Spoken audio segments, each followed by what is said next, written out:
নমস্কার বন্ধুরা, তোমরা সবাই কেমন আছো? আশা করি ভালো আছো, আমিও ভালো আছি। তো সকালবেলা কাজকর্ম সেরে ভাত বসিয়ে দিলাম, ভাতের মধ্যে একটু আলু সিদ্ধ দিয়ে দিলাম। আর ভাবলাম আমি কি রান্না করব। তো ঘরে কিছু ছিল না বলে একটু বাঁধাকপি ছিল, ভাবলাম এই বাঁধাকপিটাকেই কিছু একটা করা যাক।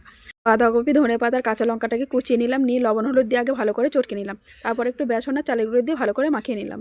কড়াইটা গরম করে কড়াইতে তেল দিয়ে কিন্তু আমি বড় বড় করে বড়াগুলো ভেজে নিলাম। ঘরে যদি সেরকম রান্না করার জিনিস কিছু না থাকে, তখন কিন্তু ঘরের এই টটকা সবজি দিয়েই কিন্তু কিছু একটা বানিয়ে ফেলা যায়, তাই না?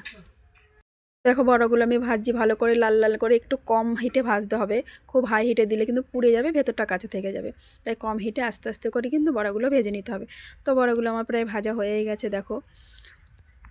তো আজকে মেয়ে বাড়িতে নেই, মেয়ে ওর দিদির বাড়িতে গেছে, তাই আমি একাই ভিডিও বানাচ্ছি, একাই রান্না করছি। তো বড়াগুলো আমার প্রায় ভাজা হয়ে গেছে, এবার আমি ভাত বেড়ে নেবো। আজকে কিন্তু আমি কাঁচা লঙ্কা দিয়ে আলু সিদ্ধটা মাখা করলাম, আলু সিদ্ধ মাখা করলাম আর বাঁধাকপির বড়া। আমার তো সকালের খাবারটা খুব ভালো লাগলো, তোমাদের কেমন লাগলো বলো।